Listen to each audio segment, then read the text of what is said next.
자음과 모음의 철학자 시리즈 아리스토텔레스가 들려주는 행복 이야기 제 두 번째 시간입니다.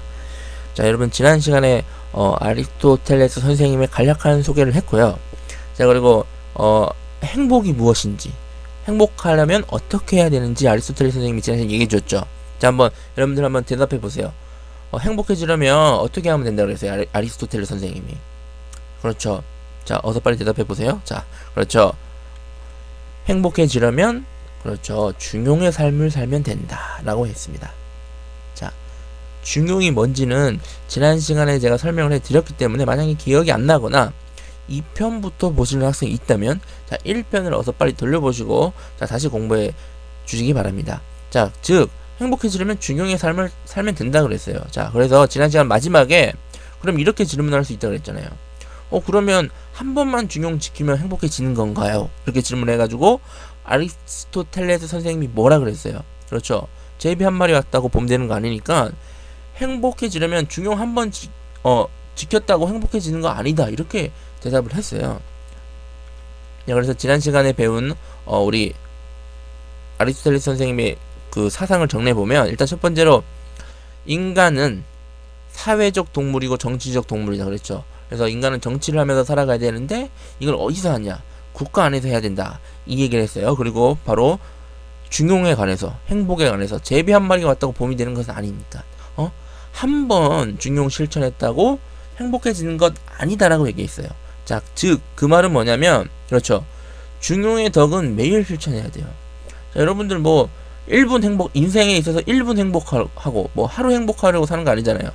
인생 내내 삶 전체가 행복해지면 좋겠죠. 그러면 간단해요, 되게. 여러분들 중용을 지키면 행복해진다고 하니까 매일매일 중용을 지키면 행복해질 수 있어요. 자, 간단하죠. 자, 그러면 제가 다른 질문을 한번 해볼게요. 과연 혼자 살아가는 인간에도 중용의 덕이 필요할까? 자, 여러분들 한번 생각해 보세요.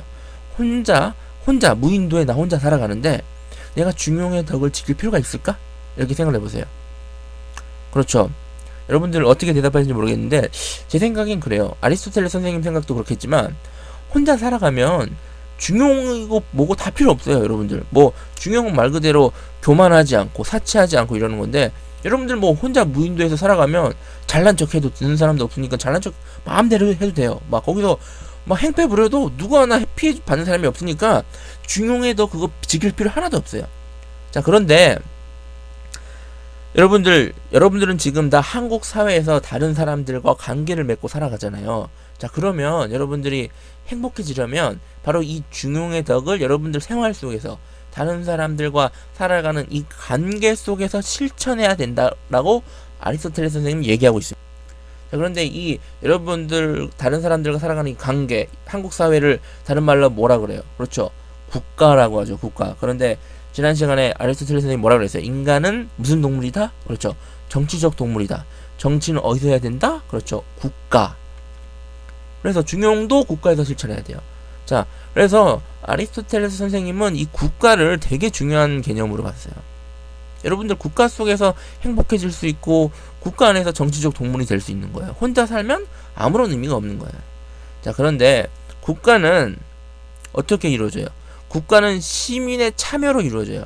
정치란 건 뭐예요? 여러분들이 참여하는 거예요. 참여하는 거. 참여 안 하고 그냥 가만히 있는 건 정치 아니에요. 그래서 아리스토텔레스 선생님은 국가, 즉 중용, 행복 이런 건 모두 다 시민들의 적극적인 참여에 의해서 이루어진다, 이렇게 봤어요. 자, 그런데 여러분들 여기서 기억해두고 짚고 넘어가야 될 게 뭐냐면, 아리스토텔레스 선생님은 고대 그리스 사람이잖아요. 그래서 그 당시 아리스토텔레스 선생님이 살던 그 당시의 시민의 개념은 지금 시민과 조금 달라요. 자, 그 당시 고대 그리스의 시민이 뭐였냐면, 일단 남자여야 돼요.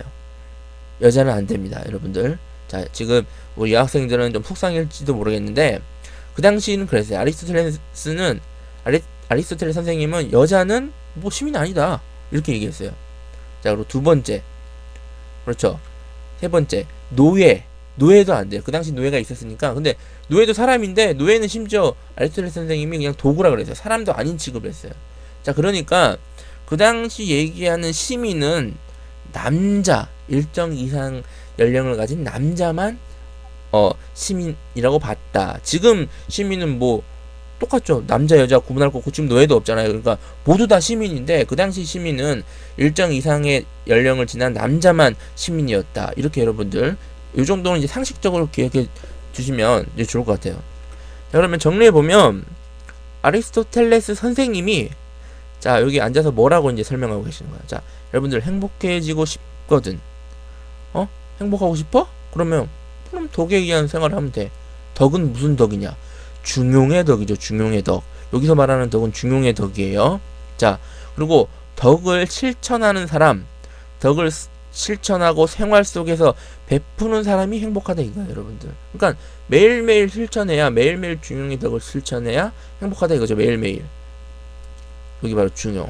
자 그런데 이걸 다 어디서 지켜야 된다? 이 중용의 덕을 어디서 발휘해야 된다? 그렇죠. 국가 속에서 실천하자 이겁니다. 무인도에서 아무리 중용의 덕을 실천하면 의미가 없어요. 중용의 덕을 실천 안 해도 됩니다. 무인도에 살면. 다시 한번 강조하지만 여러분들이 지금 살아가는 이 현실 속에서 중용의 덕을 지켜야 된다는 거예요.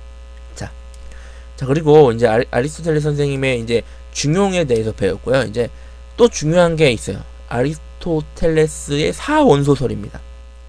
사원소입니다. 사원소는 그냥 말 그대로 네 가지 원소죠. 근데 이게 뭐냐면 아리스토텔레스 선생님은 이제 철학자다 보니까 이런 고민을 해본 거예요. 지구는 무엇으로 되어 있을까? 이 지구를 다 쪼개면 뭘로 나눠질까? 이런 고민을 해봤어요. 그래서 아리스토텔레스 선생님이 생각한 게 뭐냐면 네 가지 원소로 되어 있구나 이렇게 생각을 했어요. 자 그래서 그 네 가지가 뭐냐면 첫 번째 불입니다. 불. 두 번째 공기. 세 번째 물. 네 번째가 흙이에요. 그렇죠. 땅불 바람 물마음 하나만 더 모으면 뭐가 나올 것 같죠? 자 바로 아리스토텔레스 선생님은 이 네 가지 원소가 지구를 구성하고 있다고 봤어요. 그렇죠. 즉 사원소는 지구를 구성하고 있는 물질. 그러니까 지구에 있는 모든 물건, 사물들 다 쪼개면 이 네 가지 원소로 나눌 수 있다 이렇게 생각했던 거예요. 자 그럼 여러분들 이런 질문 해야죠. 선생님 그럼 우주는요? 우주도 이렇게 나눠지나요? 자 아리스토텔레스 선생님도 고민을 해봤어요. 여러분들 다 고민을 해봅니다. 자 철학자다 보니까 우주도 고민을 해봤어요. 그래서 우주는 무엇일까? 고민을 한 끝에 지구가 사원소로 되어 있고, 자 그리고 우주는 뭔가 지구보다는 훨씬 크잖아요. 그러니까 뭔가 많으면 많지 적으면 안 되잖아요. 그러니까 하나를 더 추가했어요. 자 그게 뭐냐면 에테르라고 하는 거예요. 에테르. 그거 즉 우주 물질이라고 부르는 거예요. 자 그래서 아리스토텔레스 선생님은 이 우주를 설명하는 것까지 포함해서 이거를 5원소설이다. 에테르를 하나 포함해서 5원소설이다 그랬어요. 여러분들 에테르가 뭐냐면 간단히 얘기하면 그거예요. 지금 여러분들 하늘을 보면 하늘은 여러분들 하늘에서 만약에 점프하면 떨어지잖아요. 그런데 하늘 태양 있고 달 있고 별 있고 이런데 떨어지지 않잖아요. 그렇죠. 물론 지금은 과학이 발달해서 왜 그런지 아는데 그 당시는 몰랐던 거예요. 그래서 아리스토텔레스 선생님이 보니까 저 태양 달들은 하나도 안 떨어지네. 그러면 저거를 안 떨어지게 하는 어떤 물질이 가득 채우고 있구나. 그걸 바로 에테르라고 생각했. 그래서 이 에테르가 5원소, 이 에테르를 5원소까지 추가해서 즉 지구를 설명하는 건 4원소고 우주를 설명하는 건 5원소설입니다. 이게 바로 아리스토텔레스 선생님의 생각. 지구는 4원소, 자 그렇죠. 우주는 4원소 플러스 우주 물질에서 5원소. 자 그런데 아리스토텔레스 선생님 생각한 게 뭐냐면 이 지구를 구성하고 있는 게 말 그대로 불, 공기, 물, 흙의 이 네 가지 원소니까 이 네 가지를 적절하게 혼합하면 모든 물질을 만들 수 있다 이렇게 생각했겠죠. 간단하게 자꾸 뭐 뒤집어서 생각하면 이 지구가 최대한 쪼개면 다 불, 공기, 물, 흙이니까 지구상의 모든 건 다 이거라는 거예요. 그러니까 이거를 적절하게 혼합하면 지구상에 있는 모든 물질을 만들 수 있다고 생각한 거예요. 여러분들 만약에 불, 공기, 물, 흙을 섞어서 모든 물질을 만들 수 있다고 생각하면 여러분들 뭘 만들겠어요? 저는 금을 만들래요. 금을 만들면 비싸니까 뭐든지 살 수 있잖아요. 그렇죠. 그래서 이 생각을 서양 근대까지 이 생각을 했어요. 그래서 이 불, 공기, 물, 흙을 적절히 혼합해서 금을 만들고자 하고 시도했던 게 바로 연금술입니다. 연금술. 자, 그리고 아리스토텔레스 선생님은 불, 공기, 물, 흙 이 상원소가 위계가 있다고 했어요. 즉 높은 것이 있고 낮은 것이 있다 이렇게 얘기했죠. 그래서 불이 가장 높고 공기가 그 다음이고 물이 그 다음이고 흙이 가장 낮아요. 자, 그런데 이거를 우리 인간과 신과 자연에 적용해 보면 여러분들 이 지구를 구성하고 있는 사원소도 이제 위계가 있는데 신, 인간, 자연에도 위계가 있겠죠. 그래서 신이 가장 첫 번째, 그리고 인간이 두 번째, 자연이 마지막이에요. 자, 그러면 인간은 두 번째죠. 신보단 낮지만 자연보단 어때요? 자연보단 높죠. 그러니까 인간은 자연을 마음대로 이용할 수 있어요, 없어요? 있죠. 자, 그래서 서양의 이런 생각들, 자연을 마음대로 이용해야겠다는 생각이 이때부터 이제 있었던 거예요. 즉 인간이 자연을 정복하선 당연하다. 이것이 서양 사람들의 기본 사고 방식이었다는 거죠.